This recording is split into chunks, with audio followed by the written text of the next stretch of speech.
Hello, everyone. So we have two very, very special guests tonight. So my very good friends and colleagues, Dan and Sophie, so Dan is the owner of West Country Pets, and Sophie is his drummer. He's just called you actually in there, and manager, and yeah, basically the one that holds it all together in the background. Take that. Yeah, yeah, I take it. Yeah. Um, and so we are, well, I'm not actually. I'm going to let these two, although I'll jump in if need be. But we have lots of discussions, I think, about how you guys have made me realize how pet shops are so much more the front line than I kind of realized before I worked in the pet shop with you guys, and kind of what that means and what you guys mean to being part of the community as well. So yeah, you're kind of the front line, you keep the community together. You're like the place where people hang out if they need support with their mental health or they've lost a. I mean, it really is like the shop is so much more than just a pet shop, isn't it? Yeah, absolutely. So originally the project started. I've always had a passion for animals since as young as I can remember, and um, I kind of found myself. I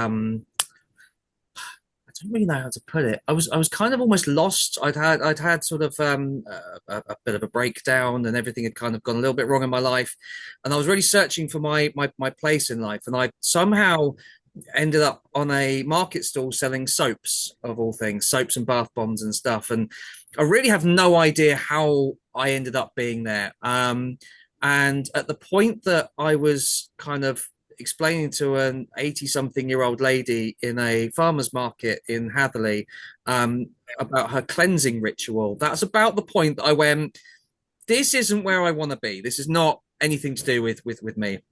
And I've been guffing on for ages to the market managers in all the different markets that I really wanted to get involved with pets. You know, that was my thing. But there was already pet stalls there, and I was quite lucky. One of them retired, and I was basically given a shop, and literally it started from there. So I was on a 3 meter gazebo, selling a handful of pet products, and because it's my passion, because it's what I know and understand, the business just took off, and I moved from there to a small shop, and then I expanded to a bigger shop, and then everybody got annoyed that I tinkered enough, and they would just kind of just go and find another project. So I found another shop to take on, and that was the Bude store, and that's when I got Sophie involved in the business because I kind of needed help, and she actually knows what she's doing. Um, and so we've kind of grown and grown from there. But at the core, from the very, very early days, has always been community. Um, we literally, and I can show you, it's literally right behind me there. We have two chairs directly opposite the counter in our Holsworthy store. Um, Literally there waiting for somebody to come in and have a chat if they just need a chat about anything, and it could be literally anything. So we've had people's marriages breaking down. We've had people who have been really ill but haven't been able to get to the doctors. We've had dentist issues. We've had pets that they've lost. We've literally had everything. And that was just last week. And that's just last week. um, and there are some real harsh days that we've had. I remember a couple of years ago, a customer came in and they'd just lost a pet. We're really fortunate. We tend to be the first people that people come, that they come in and they say, I'm just about to get a puppy or a kitten. We're the first people they let know. And we generally tend, because we're quite close to the vets as well, we tend to be the first people they let know when they've lost them as well. So we see the full cycle. And there was a day a few years ago where a customer came in and they just lost their dog, and I was standing at the end of the aisleway crying with them because it's such an emotional roller coaster sometimes, and I was there literally crying with them, and I had that moment with them, and then they left the shop. And I walked from the end of the aisleway back to the counter, and there's a customer there standing there saying, "This is my new puppy," and had just brought in her new puppy. And you have to go from one extreme to the other. Um, and so to have built the business to a point where that's where we're at, we are those people to our customers. we've got to pick the right team around us. And like I said, I'm really fortunate that I have Sophie. She understands the business side as well as the emotional side and the animal side. And but we've also got to have the fun side, the social media. I mean, I don't know if anybody here has seen Well, my you have the fun with the social media, Dan. We just have to put up with it. I have some weird and wonderful ideas. I'm not going to lie. If anybody hasn't checked out our TikTok, West Country Pets on TikTok, you'll see the slow descension into madness that Sophie, They every are time quite I put awesome. something up, every time I put something up, Sophie's like, "The hell have you done?" So yeah, but that's kind of, you've got to have all aspects of it, really. And I'm really proud of the business that we've built, and it's we're all a little bit insane in our own little ways, and it just builds what it is. But I'm going to pass over to Sophie now because she will speak more professionally than me. Yeah, what's your background, Sophie? So I've done quite a few bits and pieces. Grew up daughter of a gamekeeper way back in the 90s and was well and truly in the thick of all things countryside and animal based. So we had, although slightly controversial, the working dogs. We had hounds, there was hunting, there was beating and shooting. But from that, this kind of love of animals was completely instilled in me. And I think I was quite lucky in the sense that my parents were very understanding of animals' needs and what they exhibit and bits and pieces like that. So fast forward a few years at college, I did an extended diploma in animal management. Off the back of that, I worked in zoos for a few years, spent a couple of years traveling, working in predominantly dog rescues, sort of across Europe and down through Morocco. In between, to kind of fund the voluntary work, I was pulling pints, but the kind of bar side counselling that you become quite good at, because again, it's all of people's lives is just kind of dumped on you. It's totally transferable to the pet shop, 100%. Like Dan said, you're the first port of call when they get a new family member, and generally the first port of call when they've lost them. But it's all the bits and pieces in between, and like having you on board's been amazing for being able to add that extra bit of help and direction for them, because there are rules and regulations where we obviously aren't allowed to diagnose above what we're qualified for and bits and pieces like that. But having you as a sideline to direct people to with the triage that you're doing, and it brings it all back round again. And what's really lovely, similarly to when you did the talk at the library, when you've got two owners who feel isolated because they're struggling with a dog with big feelings or reactivity or whatever the issue is, and you see these friendships spark up, or it could be like silly things that puppies are doing, or it's just really lovely. It's a really nice situation to be in. Obviously you have Animals bad do days. bring us together, don't they? No, 100%. I mean, if you've got a reactive dog, then you might have to unite on your own. On our own without the dogs, yeah. Introverts or shouting at each other at 5 o'clock in the morning. Yeah. I think no, it's been really nice. It's been really nice. And like, we've done quite a few charity things as well for like the local area. And one of them was a dog show. And we put so much effort into it. And literally the day before we had to pull it because the weather was going to be atrocious. And we were right on top of essentially a seaside field on a cliff. And we thought that was it. We had loads of stall holders pull out, loads of people tell us that they weren't going to be able to make it. The following week, it came to opening times, and all of a sudden, all of Bude was there. And it was just absolutely mind-blowing, like the support that had come from it. Because although that you're within the community, it's not until moments like that happen where you completely like, oh my God, like, this is something that we've actually created. And like, even now, the feedback that we get from it is just super, super lovely. And, it's bits and pieces like that just make it really special. We've also managed to put ourselves in an interesting position at the moment where, so we've started working with a a local radio station, Cornwall's Rewind Radio. So they're the only independent radio station in Cornwall now, covering Cornwall and West Devon. And they work closely with RSPCA Cornwall branch, which is a rehoming centre.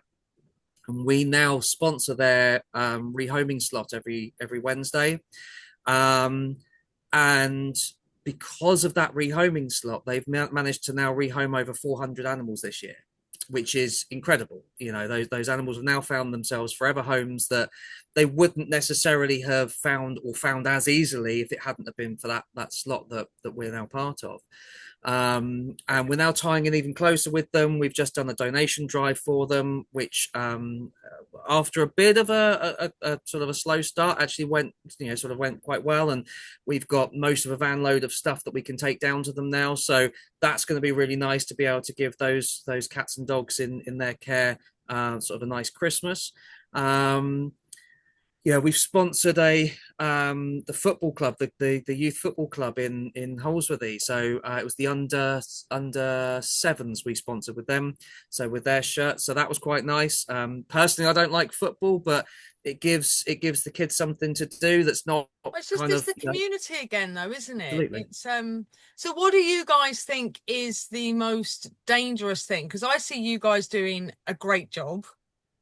But it's opened my eyes to how many, I've said to you guys, haven't I, is that I think when you become like a behaviorist or, I am surrounded by my community, which is other behaviorists and people that are, trying to regulate this industry and that, are quite, some of them quite high up in the industry. And I think it's very easy to have this kind of this focus of trying to regulate dog training and doing all of these things. And for me, working in the pet shop was like, yeah, that's all great, but we're missing out on like this whole grassroots situation going on here that, there are people walking into pet shops and not in our pet shops, but in a lot of pet shops and getting horrendous advice. And it kind of opened my eyes to how bad that is, like how dangerous.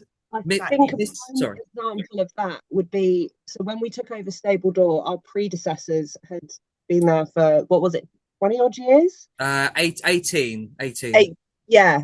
And didn't have, or the reputation that they had was not talking to their customers. So people would walk in, and if they used the wrong door, they were told to go out and use the right door.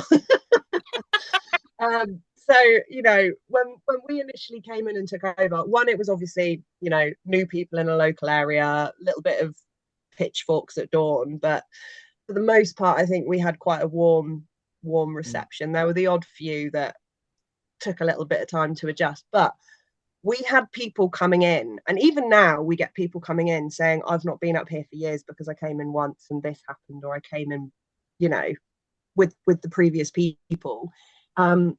Or people coming in who have been to another pet shop and been advised on something that is just, it's obvious that they haven't worked on their own knowledge, if that makes sense. It's one of those like facepalm moments, but you're not allowed to facepalm because you've got to be semi-professional. And, you don't have to be here. Well, yeah. I won't outwardly share this. Don't worry, guys. It'll be just for my members. It's one of those where you're like, oh, geez, really? So certain misinformation and shops selling to get sales. Those are the two biggest problems. So, there's this huge influx at the moment of, particularly since COVID, people that have trained online to do certain things. I'm not going to out particular companies. Sophie probably guesses who I'm thinking of. But there's online trainers who have literally no qualifications whatsoever apart from some online course that they've done for 20 minutes on one day, and the following they've got is massive, and yet the advice they're giving is so shocking. And it's, and yet people will take this as gospel because they've got, 30,000 followers on TikTok or something, and it's just, And then there's that, and then on top of that, you've got some of these really large companies like Pets at Home, like Jolly's, like Pets Corner, who, you know, they're really good at marketing and they're really good at, you know, making things look really good and like they're giving honest advice. But when you know that Pets at Home, everything they sell, barring 2 or 3 items, are own brands. How's that independent advice? Pets Corner, the big brands that they own, that they sell, they co-own. Pets Corner, I actually was told once by a rep who's a former employee by them, don't use allaboutdogfood.co.uk as your independent advice.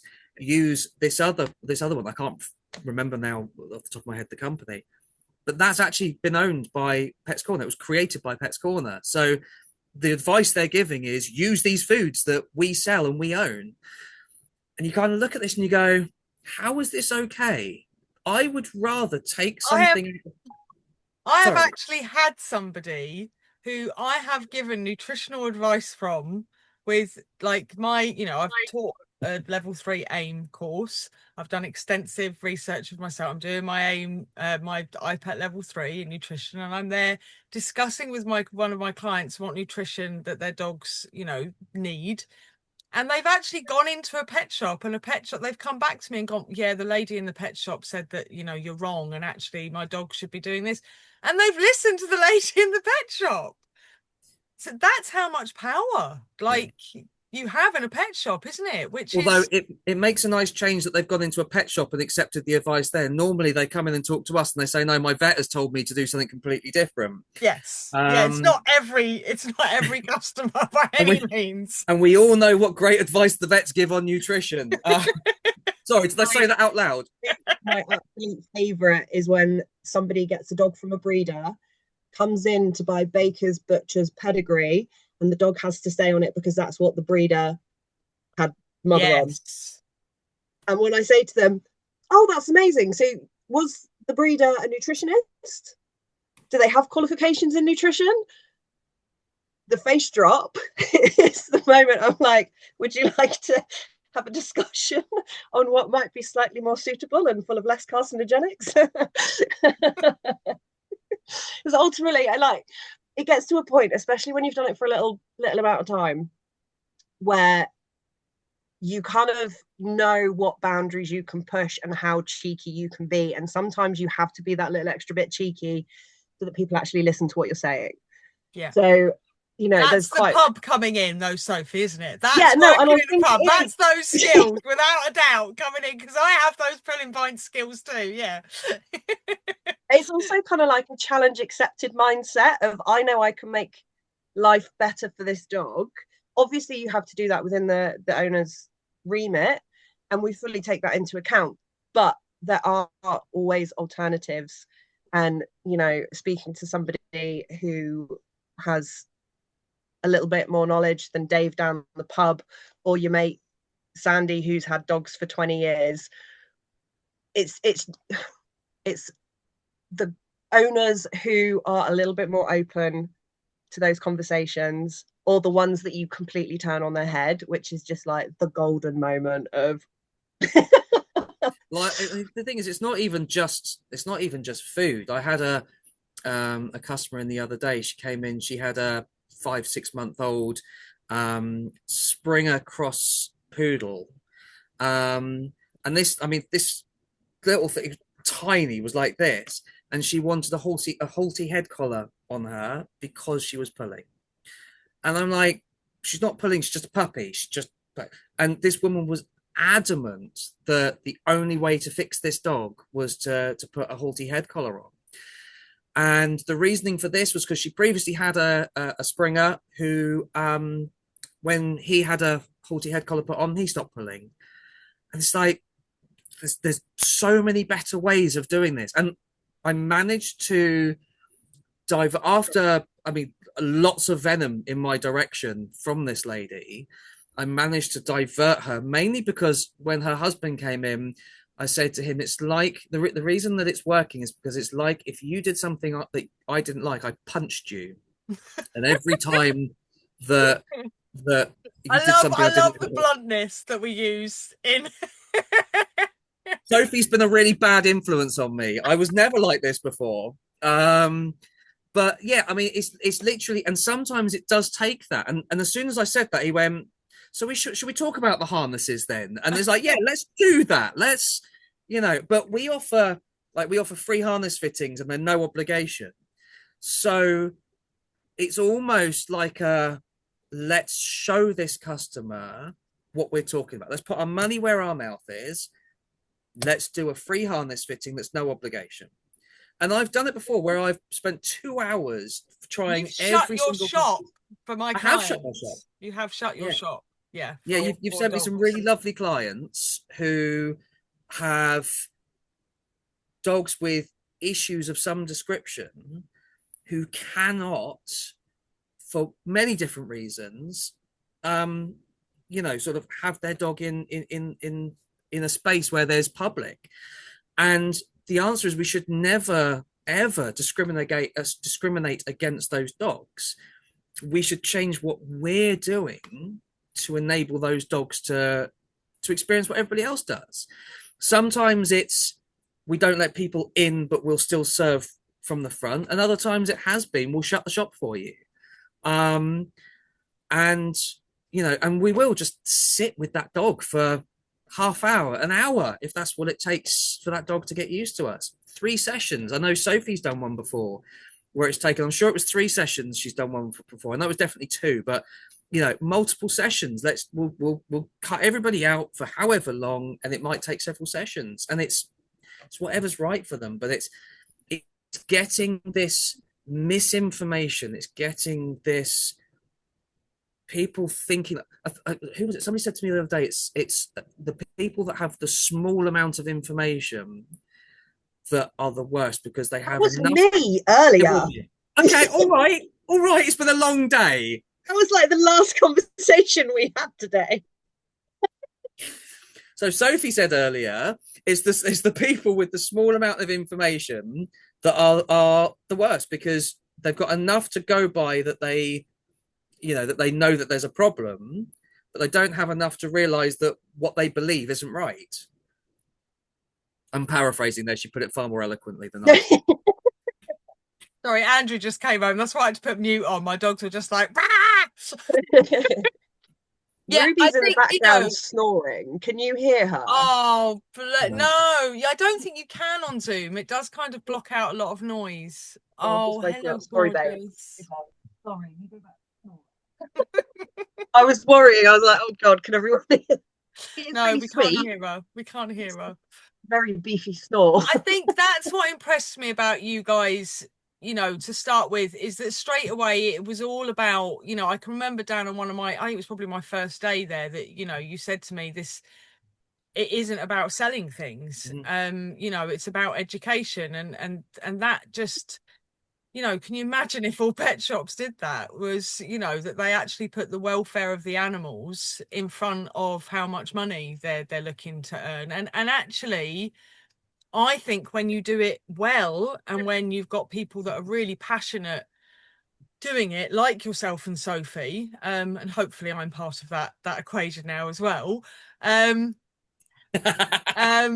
Absolutely, you are. That people come back then because they start to trust you, and it's about that trust and that love for the animals that they're, and you can tell that not everyone, but there's a lot of our customers that can tell that, okay, these people are not trying to sell me something, they're literally trying to help me and my animals. That is what their main goal is. And that's what pet shops should be about, surely. We've taken stuff out of people's hands before that we could have easily sold and just said, you don't need it, it's not going to fix whatever you're looking to do. And it's, I probably could be quite wealthy by now if I did it and, the way that the big boys do. And this is what really annoys me, because I don't know whether it's because they're buying from the brand or whatever, but people will trust Pets at Home over us because they're Pets at Home. And it's like, well, they're owned by a bunch of venture capitalists whose main goal is to make money from you. I do happen to know, because of industry secrets, why they're struggling at the moment, and I won't divulge it because it's, it's, I was told it in confidence, but ultimately it's purely and simply because of the direction they've been trying to push it, which isn't welfare based. No. So the good news from that is that um, it's almost like there's a turning point at the moment where people are starting to catch wind to it. Although we are still seeing a lot of people saying, "I'm going to go to B&M to buy that," and it's like, well, you know, things might be cheaper in B&M, but they're not going to be advising you on anything. They're not going to be, it's not the best interest. That's the thing, though. It goes to much a cultural sort of deeper level where we are, I think, in society at the moment, doesn't it? Is Oh, that 100%. and I must admit, I've definitely been guilty of it. I live very rurally. I've always lived very rurally. I have epilepsy, so I'm not able to drive. So me getting places, so Amazon has become my best friend, and I am definitely guilty of that. That it's a lot easier for me to get on my phone and just quickly order something than it is to go to a local shop. But working in the shop with you guys it's put me actually back into my mental health support days of support, and I'm loving it. I love that, I have people coming into the shops now on a Monday because they know I'm there, just because they know it's someone that they can talk to and they're struggling with their mental health, and Yeah. I love that people have got that, and that there are older people that are on their own, that have lost their husbands or their wives and their family, and that they literally have no one else, and they come in just for a chat with us and to buy their bird food and to spend 20 minutes, half an hour talking to us. And we're losing that community, and I don't think it's lovely to Well, it's like, right there, Tilda. I have can you no can you idea what imagine a she's world where we lost all our independent shops, and that community focus has gone, the That is isolation happening, though, alone? isn't it? You Yeah. go to places that have no core now, that are just high-rise buildings, and that is all there are. We are losing communities. And then we're seeing a rise in mental health issues. We're seeing more chronic health issues. And don't get me wrong, there's so many different reasons for that. But I honestly also believe that it's because of a lack of community. I mean, we are social beings. We are built to be around each other. And I think COVID put a massive pressure on it, that again, with kind of pushing us more online. And don't get me wrong, I do it, we're here, and I love it because I get to see Sue and Lottie, who I don't live down the road to, and so there are some lovely things about that, and having communities online. But we need those communities that well, a guy came in the other day, and I'm sure he wouldn't even mind me saying, but he came in just, he was really upset and crying, and I stood there hugging him. He was soaking wet from the rain. I stood there hugging him for 5 minutes. You can't do that online. If there were no shops, he wouldn't have had anywhere to go to do that with. And it's just, so it's about all animals, isn't it? Human Yeah. animals as well as other animals. And I'm really proud that we've created a safe space for people to do that. Holsworthy was relatively easy to do that with, because I started this from nothing. So this was an empty shop. I built this all up. We created the community focus. Sophie, essentially, when we took over Bude, because of some bits and pieces that were going on in Holsworthy at the time, which weren't present when I signed the contract to buy Bude, we ended up being in a position where she said to Sophie, "Here's your own shop. Have fun. You can't make it any worse than it is." And for a year, she created a team and um, a community that wasn't there before. And actually, it wasn't even that she was starting at zero. She was almost starting at, like, negative. Day one, I remember, oh God, day one, because obviously I was there day one, and for the first few customers that walked through the door, I was like, "Hiya, morning," and they just blanked me and walked past, and I just went, Terrified "What the people with heck?" positivity. I've never seen anyone do that before. Oh, Lottie Like, has just said, "This is amazing. I am loving it." And then I've lost her other chat that she's got to go, but that it was amazing. Why have I lost it? Oh, thank you, Rebecca. I have to go now, but what you're doing at the pet shop is amazing. Thank you, Lottie. God bless. See you soon. Thank you, Lottie. Yeah, I think well, shall we say, because we're going to have to kind of round it up, because our half an hour is we'll be seeing lots of more of you guys anyway, because we've got lots of exciting things between us all. And the next one is basically the conference. So Yes. we are running a conference next year. So West Country Pets and the Dog Witch are combining forces, and we've got a conference in Bude on the 21st and 22nd of November. Tickets are on sale. We are keeping prices very low, so it's only £127 for this type of conference. That's ridiculous. I've looked at other prices around, and yeah, we're very low compared to what other people are.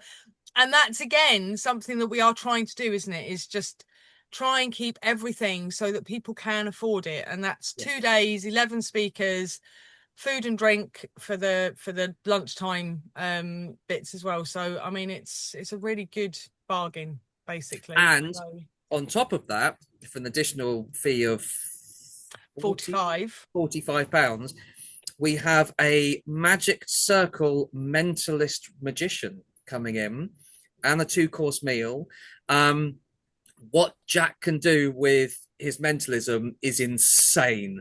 Like, he's just incredible. I know how he does a lot of the stuff he does, and even I get caught out because it's just, yeah. So if you can kind of stretch to the additional £45, yeah, it's going to be a good night.